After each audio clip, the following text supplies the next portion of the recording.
ప్రభువు నామానికి స్తోత్రం. ప్రతిరోజు వినడం ద్వారా ఒక సంవత్సరానికి బైబిల్ చదవడానికి ఈ ఛానల్ సహాయపడుతుంది. Please subscribe and support. హృదయపూర్వక ధన్యవాదాలు.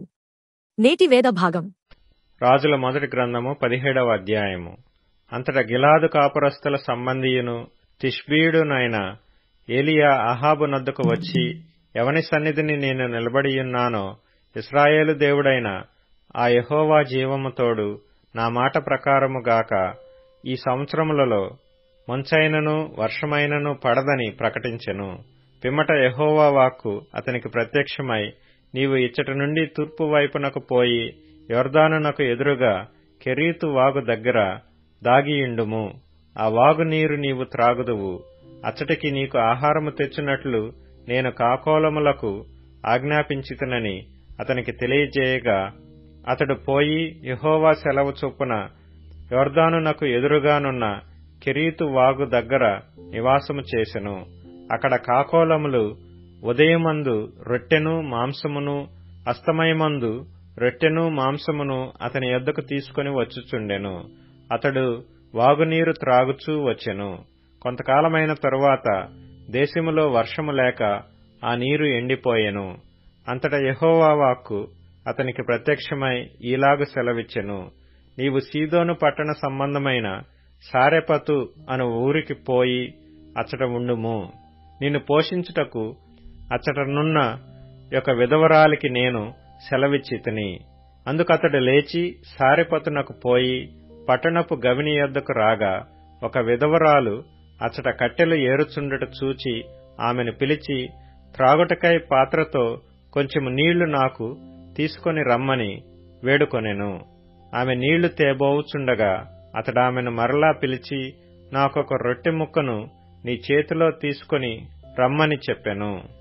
అందుకామె, నీ దేవుడైన యెహోవా జీవము తోడు, తొట్టిలో పట్టెడు పిండియు బుడ్డిలో కొంచెము నూనెయు నా యొద్దనున్నవే గాని అప్పం ఒకటైనను లేదు.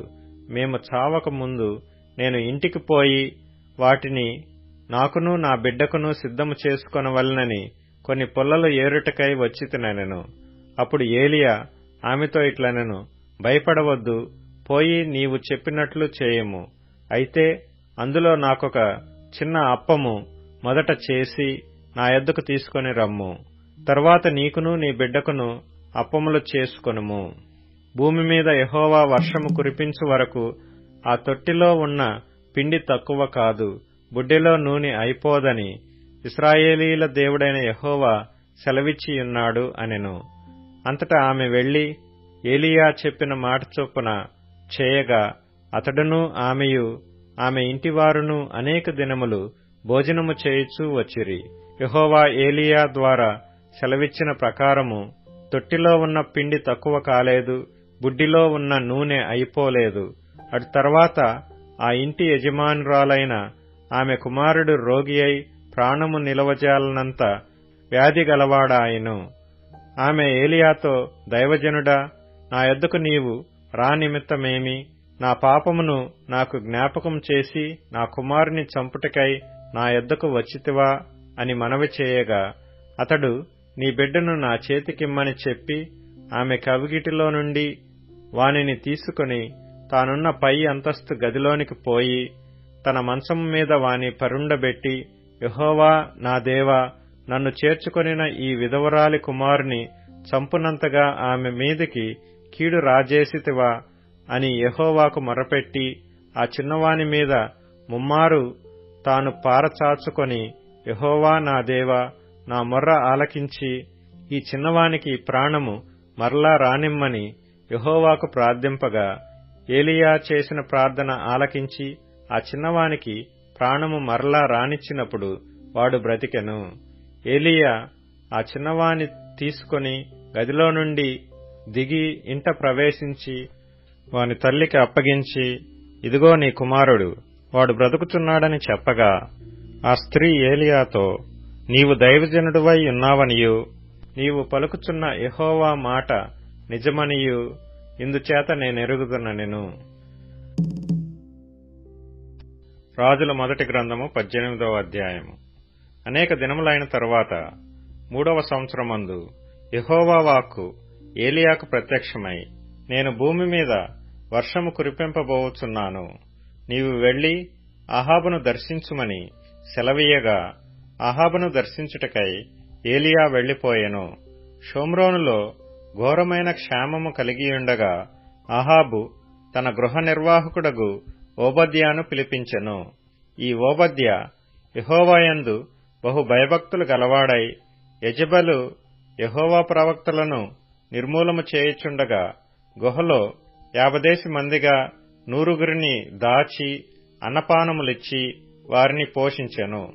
అహాబు దేశములోని ఉదకదారులన్నిటినీ నదులన్నిటినీ చూడబోయి పశువులన్నిటినీ పోగొట్టుకొనకుండా గుర్రములను కంచరగాడిదలను ప్రాణములతో కాపాడుటకై మనకు గడ్డి దొరుకునేమో తెలుసుకొనుమని ఓబద్యాకు ఆజ్ఞ ఇచ్చెను. కాబట్టి వారు దేశమంతటా సంచరింపవలెనని చెరియొక పాలు తీసుకొని అహాబు ఒంటరిగా ఒకవైపునకును ఓబద్యా ఒంటరిగా నింకొక వైపునకును వెళ్ళిరి. ఓబద్యా మార్గమున పోవుచుండగా ఏలియా అతనిని ఎదుర్కొనెను. ఓబద్యా ఇతని నెరిగి నమస్కారము చేసి, నా ఏలినవాడవైన ఏలియావు నీవే గదా అని అడుగగా అతడు నేనే అని చెప్పి, నీవు నీ ఏలినవాని దగ్గరకు పోయి ఏలియా ఇచ్చట ఉన్నాడని తెలియజేయమనెను. అందుకు ఓబద్యా, నేను చావవలనని నీ దాసుడనైన నన్ను అహాబు చేతికి నీవు అప్పగింపనేలా? నేను చేసిన పాపమేమి? నీ దేవుడైన యెహోవా జీవము తోడు నిన్ను చిక్కించుకొనవలనని నా ఏలినవాడు దూతలను పంపించని జనం ఒకటైననూ లేదు, రాజ్యం ఒకటైననూ లేదు. అతడు ఇక్కడ లేడనియు అతని చూడలేదనియు వారు ఆయా జనముల చేతను రాజ్యముల చేతను ప్రమాణము చేయించుచూ వచ్చిరి. నీవు నీ ఏలినవాని చెంతకు పోయి ఏలియా ఇచ్చట ఉన్నాడని చెప్పుమని నాకు ఆజ్ఞ ఇచ్చుచున్నావే. అయితే నేను నీ యొద్ద నుండి పోవు క్షణమందే యెహోవా ఆత్మ నాకు తెలియని స్థలమునకు నిన్ను కొంచుపోవును. అప్పుడు నేను పోయి అహాబునకు వర్తమానం తెలియజెప్పిన తరువాత నీవు అతనికి కనబడని ఎడల అతడు నన్ను చంపివేయును. అలాగున ఆజ్ఞ ఇయ్యవద్దు. నీ దాసుడనైన నేను బాల్యము నుండి యెహోవాయందు భయభక్తులు నిలిపినవాడను. యెజెబెలు యెహోవా ప్రవక్తలను హతము చేయుచుండగా నేను చేసినది నా ఏలినవాడవైన నీకు వినబడినది కాదా? నేను యెహోవా ప్రవక్తలలో 100 మందిని గుహకు 50 మంది చొప్పున దాచి అన్నపానములిచ్చి వారిని పోషించితిని. ఇప్పుడు అహాబు నన్ను చంపునట్లుగా నీ ఏలినవాని దగ్గరకు పోయి ఏలియా ఇచ్చట ఉన్నాడని చెప్పుమని నీవు నాకు ఆజ్ఞ ఇచ్చుచున్నావే అని మనవి చేయగా, ఏలియా, ఎవని సన్నిధిని నేను నిలబడియున్నానో ఇశ్రాయేలు దేవుడైన ఆ యెహోవా జీవము తోడు నిజముగా ఈ దినమున నేను అహాబును దర్శించుదునని చెప్పుచున్నానెను. అంతటా ఓబద్య అహాబును ఎదుర్కొనబోయి ఆ వర్తమానమును తెలియజేయగా ఏలియాను కలుసుకొనుటకై అహాబు బయలుదేరెను. అహాబు ఏలియాను చూచి, ఇశ్రాయేలు వారిని శ్రమపెట్టువాడవు నీవే కావాయని అతనితో అనగా, అతడు నేను కాను, యెహోవా ఆజ్ఞలను గైకొనక బయలుదేవతననుసరించి నీవును నీ తండ్రి ఇంటివారును ఇశ్రాయేలు వారిని శ్రమపెట్టువారై ఉన్నారు. అయితే ఇప్పుడు నీవు ఇశ్రాయేలు వారినందరినీ యెజెబెలు పోషించుచున్న బయలుదేవత ప్రవక్తలు 4050 మందిని, అషేరాదేవి ప్రవక్తలైన 400 మందిని నా యొద్దకు కర్మెలు పర్వతమునకు పిలువనంపుమని చెప్పెను. అహాబు ఇశ్రాయేలు వారందరి యొద్దకు దూతలను పంపి ప్రజలను కర్మెలు పర్వతమునకు సమకూర్చెను. ఏలియా జనులందరి దగ్గరకు వచ్చి, ఎన్నాళ్ల మట్టుకు మీరు 2 తలంపుల మధ్య తడబడచుందురు? యెహోవా దేవుడైతే ఆయనను అనుసరించుడి, బయలుదేవుడైతే వానిననుసరించుడని ప్రకటన చేయగా జనులు అతనికి ప్రత్యుత్తరముగా ఒక మాటైనను పలకకపోయిరి. అప్పుడు ఏలియా, యెహోవాకు ప్రవక్తలైన వారిలో నేను ఒకడనే శేషించియున్నాను. అయితే బయలునకు ప్రవక్తలు 450 మందియున్నారు. మాకు 2 ఎడ్లను ఇయ్యుడి. వారు వాటిలో ఒకదాని కోరుకొని దాని తునకలుగా చేసి క్రింద అగ్ని ఏమియూ వేయకుండానే దానిని కట్టెల మీద ఉంచవలెను.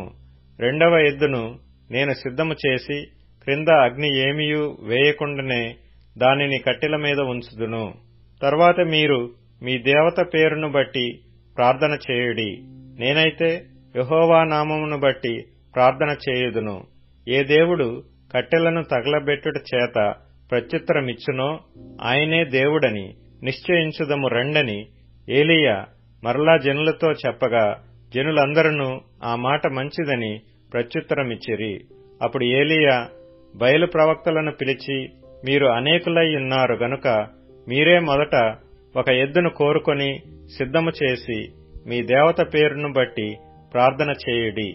అయితే మీరు అగ్ని ఏమీయూ క్రింద వేయవద్దని చెప్పగా వారు తమకు ఇయ్యబడిన ఎద్దును తీసుకొని సిద్ధము చేసి ఉదయము మొదలుకొని మధ్యాహ్నము వరకు బయలా మా ప్రార్థన వినుమని బయలు పేరును బట్టి ప్రార్థన చేసిరి గాని ఒక మాటయైనను ప్రత్యుత్తరమిచ్చువాడెవడునూ లేకపోగా వారు తాము చేసిన బలిపీఠమునొద్ద గంతులు వేయ మొదలుపెట్టిరి. మధ్యాహ్నము కాగా ఏలీయా, వాడు దేవుడైయున్నాడు, పెద్ద కేకలు వేయుడి. వాడు ఒకవేళ ధ్యానము చేయుచున్నాడేమో, దూరముననున్నాడేమో, ప్రయాణము చేయుచున్నాడేమో, వాడు నిద్రపోచున్నాడేమో, మీరు ఒకవేళ లేపవలసి ఉన్నదేమో అని అపహాస్యము చేయగా వారు మరి గట్టిగా కేకలు వేయిచు రక్తము కారు మట్టుకు తమ మర్యాద చొప్పున కత్తులతోనూ శస్త్రములతోనూ తమ దేహములను కోసికొనుచూ నుండిరి. ఈ ప్రకారము మధ్యాహ్నమైన తరువాత అస్తమయ నైవేద్యము అర్పించు సమయము వరకు వారు ప్రకటనము చేయిచూ వచ్చిరి గాని మాటయైనను ప్రత్యుత్తరమిచ్చిన వాడైనను లక్ష్యము చేసిన వాడైనను లేకపోయెను. అప్పుడు ఏలీయా నా దగ్గరకు రండని జనులందరితో చెప్పగా జనులందరూ అతని దగ్గరకు వచ్చిరి. అతడు క్రింద పడద్రోయబడియున్న యెహోవా బలిపీఠమును బాగుచేసి యెహోవా వాక్కు ప్రత్యక్షమై, నీ నామము ఇశ్రాయేలగునని వాగ్దానము నొందిన యాకోబు సంతతి గోత్రముల లెక్క చొప్పున 12 రాళ్లను తీసుకొని ఆ రాళ్ల చేత యెహోవా నామమున ఒక బలిపీఠము కట్టించి దాని చుట్టూ 2 మానికల గింజలు పట్టునంత లోతుగా కందకమొకటి త్రవ్వించి కట్టెలను క్రమముగా పేర్చి ఎద్దును తునకలుగా కోసి ఆ కట్టెల మీద ఉంచి జనులు చూచుచుండగా మీరు 4 తొట్ల నిండా నీళ్లు నింపి దహనబలి పశుమాంసము మీదను కట్టెల మీదను పోయుడని చెప్పెను. అది అయిన తరువాత రెండవ మారు ఆ ప్రకారమే చేయుడని అతడు చెప్పగా వారు రెండవ మారును అలాగు చేసిరి. మూడవ మారును చేయుడనగా వారు మూడవ మారును చేసిరి. అప్పుడు ఆ నీళ్లు బలిపీఠము చుట్టూను పొర్లి పారెను. మరియు అతడు కందకమును నీళ్లతో నింపెను. అస్తమయ నైవేద్యము అర్పించు సమయమున ప్రవక్తయగు ఏలీయా దగ్గరకు వచ్చి ఇలాగు ప్రార్థన చేసెను. యెహోవా, అబ్రహాము, ఇస్సాకు, ఇశ్రాయేలీల దేవా, ఇశ్రాయేలీల మధ్య నీవు దేవుడువై ఉన్నావనియు నేను నీకు సేవకుడనై ఉన్నాననియు ఈ కార్యములన్నీయు నీ సెలవు చేత చేసితిననియు ఈ దినమున కనపరచుము. యెహోవా, నా ప్రార్థన ఆలకించుము. యెహోవావైన నీవే దేవుడువై ఉన్నావనియు నీవు వారి హృదయములను నీ తట్టుకు తిరగజేయదువనియు ఈ జనులకు తెలియనట్లుగా నా ప్రార్థన అంగీకరించుము. అతడు ఈలాగన ప్రార్థన చేయుచుండగా యెహోవా అగ్ని దిగి దహనబలి పశువులను, కట్టెలను, రాళ్లను, బుగ్గిని దహించి కందకమందున్న నీళ్లను ఆరిపోచేసెను. అంతట జనులందరూ దాని చూచి సాగిలపడి యెహోవాయే దేవుడు, యెహోవాయే దేవుడు అని కేకలు వేసిరి. అప్పుడు ఏలీయా ఒకనినైనా తప్పించుకొని పోనీయక బయలు ప్రవక్తలను పట్టుకొనుడని వారికి సెలవీయగా జనులు వారిని పట్టుకొనిరి. ఏలీయా కీషోను వాగు దగ్గరకు వారిని కొనిపోయి అక్కడ వారిని వధించెను. పిమ్మట ఏలీయా, విస్తారమైన వర్షము వచ్చున్నట్లుగా ధ్వని పుట్టుచున్నది, నీవు పోయి భోజనము చేయుమని ఆహాబుతో చెప్పగా ఆహాబు భోజనము చేయబోయిన గాని ఏలీయా కర్మెలు పర్వతం మీదకి పోయి నేలమీద పడి ముఖము మోకాళ్ల మధ్య ఉంచుకొనెను. తరువాత అతడు తన దాసుని పిలిచి, నీవు పైకి పోయి సముద్రము వైపు చూడుమనగా, వాడు మెరక ఎక్కి పారజూచి ఏమీయూ కనబడలేదనగా, అతడు ఇంకా 7 మార్లు పోయి చూడుమని చెప్పెను. 7వ మారు అతడు చూచి, అదిగో మనిషి చెయ్యి అంత చిన్న మేఘము సముద్రము నుండి పైకి ఎక్కుచున్నదనెను. అప్పుడు ఏలీయా, నీవు ఆహాబు దగ్గరకు పోయి, నీవు వెళ్లకుండా వర్షము నిన్ను ఆపకుండునట్లు నీ రథమును సిద్ధపరుచుకొని పొమ్మని చెప్పుమని వానిని పంపెను. అంతలో ఆకాశము మేఘములతోనూ గాలివానతోనూ కారు కమ్మెను. మోపైన వాన కురిసిన గనుక ఆహాబు రథమెక్కి యెజ్రెయేలునకు వెళ్లిపోయెను. యెహోవా హస్తము ఏలీయాను బలపరచగా, అతడు నడుము బిగించుకొని అహాబు కంటే ముందుగా పరిగెత్తుకుని పోయి యెజ్రెయేలు గుమ్మమునొద్దకు వచ్చెను. మత్తయి సువార్త 19వ అధ్యాయం. యేసు ఈ మాటలు చెప్పి చాలించిన తరువాత గలిలయ నుండి యోర్దాను అద్దరినున్న యూదయ ప్రాంతములకు వచ్చెను. బహు జనసమూహములు ఆయనను వెంబడింపక ఆయన వారిని అక్కడ స్వస్థపరచెను. పరిసయ్యులు ఆయనను శోధింపవలెనని ఆయన యొద్దకు వచ్చి, హేతువు చేతనైనను పురుషుడు తన భార్యను విడనాడుట న్యాయమా అని అడుగగా, ఆయన సృజించిన వాడు ఆది నుండి వారిని పురుషునిగాను స్త్రీనిగాను సృజించెననియు, ఇందు నిమిత్తము పురుషుడు తల్లిదండ్రులను విడిచి తన భార్యను హత్తుకొనును, వారిద్దరును ఏక శరీరముగా ఉందురని చెప్పెననియు మీరు గ్రహింపలేదా? కాబట్టి వారికను ఇద్దరు కాక ఏక శరీరముగా ఉన్నారు గనక దేవుడు జతపరిచిన వారిని మనుష్యుడు వేరుపరచకూడదని చెప్పెను. అందుకు వారు, అలాగైతే పరిత్యాగ పత్రికనిచ్చి ఆమెను విడనాడుమని మోషే ఎందుకు ఆజ్ఞాపించెనని వారాయనను అడగగా, ఆయన, మీ హృదయ కాఠిన్యమును బట్టి మీ భార్యలను విడనాడ మోషే సెలవిచ్చెను గాని ఆది నుండి అలాగు జరగలేదు. మరియు వ్యభిచారము నిమిత్తమే తప్ప తన భార్యను విడనాడి మరియొకతెను పెళ్లి చేసుకొనువాడు వ్యభిచారము చేయుచున్నాడనియు, విడనాడబడిన దానిని పెళ్లి చేసుకొనువాడు వ్యభిచారము చేయుచున్నాడనియు మీతో చెప్పుచున్నానని వారితో ననెను. ఆయన శిష్యులు భార్య భర్తలకుండు సంబంధము ఇట్టిదైతే పెళ్లి చేసుకొనుట యుక్తము కాదని ఆయనతో చెప్పిరి. అందుకు ఆయన, అనుగ్రహము నొందిన వారు తప్ప మరి ఎవరును ఈ మాట అంగీకరింపనేరరు. తల్లి గర్భము నుండి నపుంసకులుగా పుట్టినవారు గలరు, మనుషుల వలన నపుంసకులుగా చేయబడిన నపుంసకులను గలరు. పరలోక రాజ్యము నిమిత్తము తమ్మును తామే నపుంసకులుగా చేసుకొనిన నపుంసకులను గలరు. ఈ మాటను అంగీకరింపగలవాడు అంగీకరించును గాక అని వారితో చెప్పెను. అప్పుడు ఆయన వారి మీద చేతులుంచి ప్రార్థన చేయవలెనని కొందరు చిన్న పిల్లలను ఆయన యొద్దకు తీసుకుని వచ్చిరి. ఆయన శిష్యులు తీసుకుని వచ్చిన వారిని గద్దింపగా, యేసు, చిన్నపిల్లలను ఆటంకపరచక వారిని నా యొద్దకు రానీయుడి, పరలోక రాజ్యము ఇలాంటి వారిదని వారితో చెప్పి వారి మీద చేతులుంచి అక్కడి నుంచి లేచిపోయెను. ఇదిగో, ఒకడు ఆయన యొద్దకు వచ్చి, బోధకుడా, నిత్యజీవము పొందుటకు నేను ఏ మంచి కార్యము చేయవలెనని ఆయనను అడిగెను. అందుకు ఆయన, మంచి కార్యమును గూర్చి నన్నెందుకు అడుగుచున్నావు? మంచివాడొక్కడే. నీవు జీవములో ప్రవేశింపగోరిన ఎడల ఆజ్ఞలను గైకొనుమని చెప్పెను. అతడు ఏ ఆజ్ఞలని ఆయనను అడగగా, యేసు, నరహత్య చేయవద్దు, వ్యభిచరింపవద్దు, దొంగిలవద్దు, అబద్ధ సాక్ష్యము పలకవద్దు, తల్లిదండ్రులను సన్మానింపుము, నిన్ను వలె నీ పొరుగువానిని ప్రేమింపవలెనను అనునవియే అని చెప్పెను. అందుకు ఆ యవనుడు, ఇవన్నీ అనుసరించునే యున్నాను, ఇకను నాకు కొదువ ఏమని ఆయనను అడిగెను. అందుకు యేసు, నీవు పరిపూర్ణుడవగుటకు కోరిన ఎడల నీవు పోయి ఆస్తిని అమ్మి బీదలకిమ్ము, అప్పుడు పరలోకమందు నీకు ధనము కలుగును. నీవు వచ్చి నన్ను వెంబడించుమని అతనితో చెప్పెను. అయితే ఆ యవనుడు మిగుల ఆస్తి గలవాడు గనుక ఆ మాట విని వ్యసనపడుచు వెళ్లిపోయెను. యేసు తన శిష్యులను చూచి, ధనవంతుడు పరలోక రాజ్యంలో ప్రవేశించుట దుర్లభమని మీతో నిశ్చయముగా చెప్పుచున్నాను.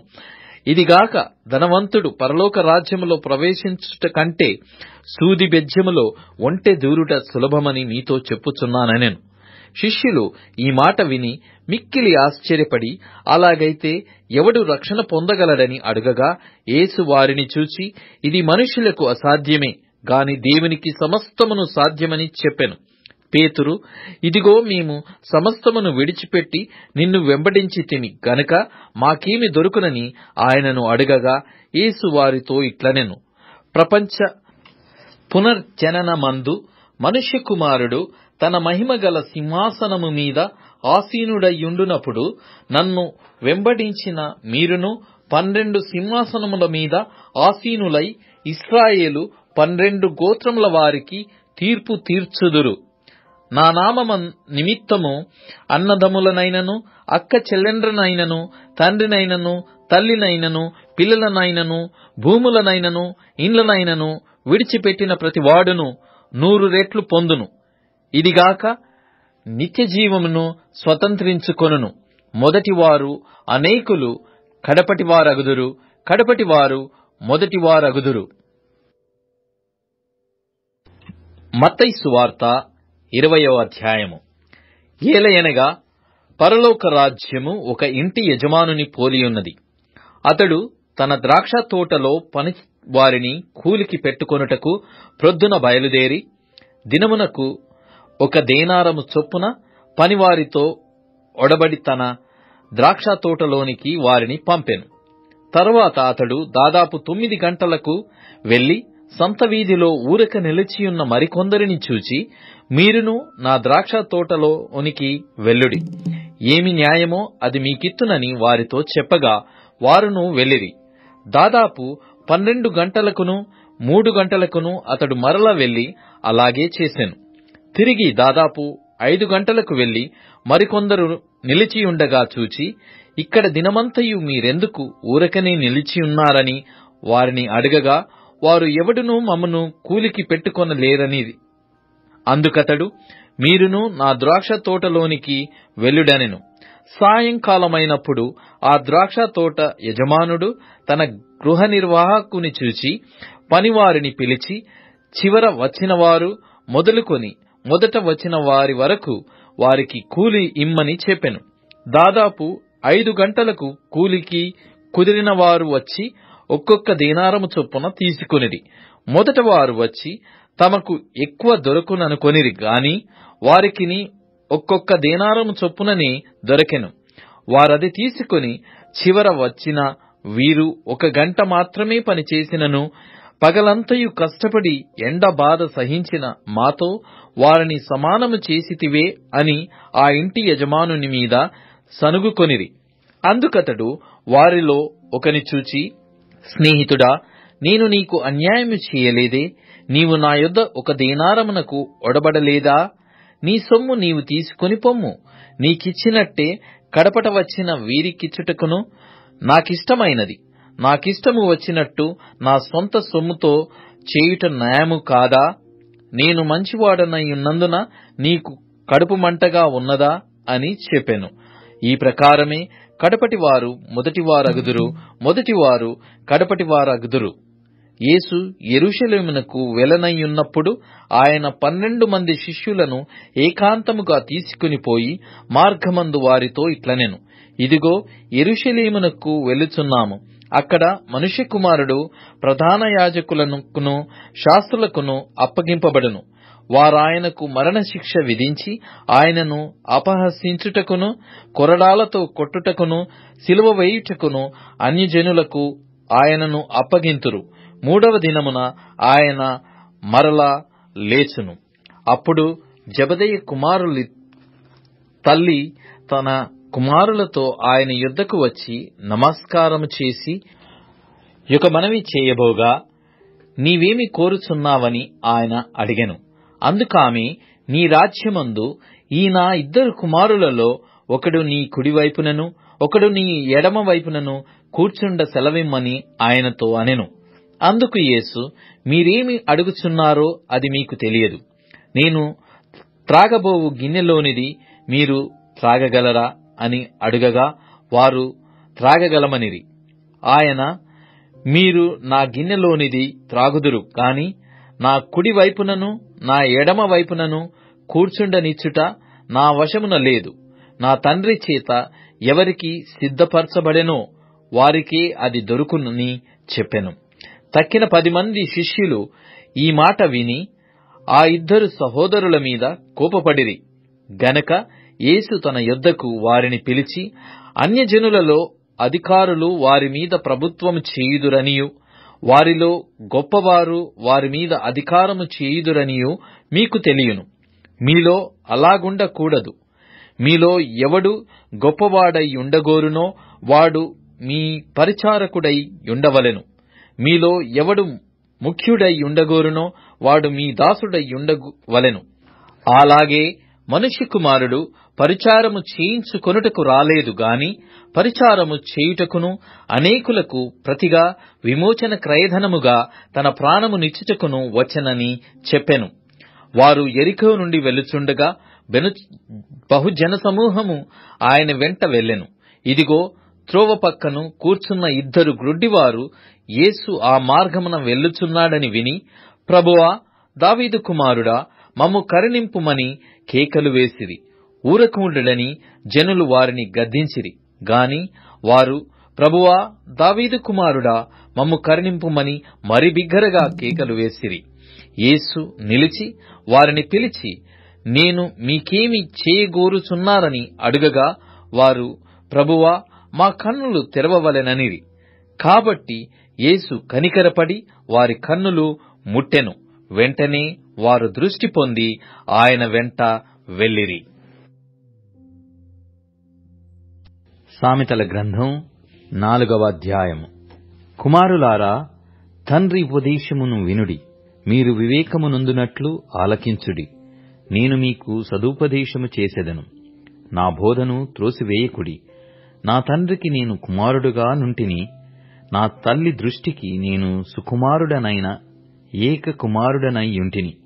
ఆయన నాకు బోధించుచు నాతో ఇట్లనెను, నీ హృదయము పట్టుదలతో నా మాటలను పట్టుకొననిమ్ము. నా ఆజ్ఞలను గైకొనిన ఎడల నీవు బ్రతుకుదువు. జ్ఞానము సంపాదించుకొనుము, బుద్ధి సంపాదించుకొనుము. నా నోటి మాటలను మరువకుము, వాటి నుండి తొలగిపోకుము. జ్ఞానమును విడువక యుండిన ఎడల అది నిన్ను కాపాడును. దాని ప్రేమించిన ఎడల అది నిన్ను రక్షించును. జ్ఞానము సంపాదించుకొనుటయే జ్ఞానమునకు ముఖ్యాంశము. నీ సంపాదన అంతయు ఇచ్చి బుద్ధి సంపాదించుకొనుము. దాని గొప్ప చేసిన ఎడల అది నిన్ను హెచ్చించును. దాని కౌగలించిన ఎడల అది నీకు ఘనతను తెచ్చును. అది నీ తలకు అందమైన మాలిక కట్టును, ప్రకాశమానమైన కిరీటమును నీకు దయచేయును. నా కుమారుడా, నీవు ఆలకించి నా మాటలను అంగీకరించిన ఎడల నీవు దీర్ఘాయుష్మంతుడవగుదువు. జ్ఞాన మార్గమును నేను నీకు బోధించియున్నాను, యథార్థ మార్గములో నిన్ను నడిపించియున్నాను. నీవు నడుచునప్పుడు నీ అడుగు ఇరుకున పడదు, నీవు పరిగెత్తునప్పుడు నీ పాదము తొట్రిల్లదు. ఉపదేశమును విడిచిపెట్టక దాని గట్టిగా పట్టుకొనుము, అది నీకు జీవము గనుక దాని పొందియుండుము. భక్తిహీనుల త్రోవను చేరకుము, దుష్టుల మార్గమున నడువకుము. దానియందు ప్రవేశింపక తప్పించుకొని తిరుగుము, దాని నుండి తొలగి సాగిపోము.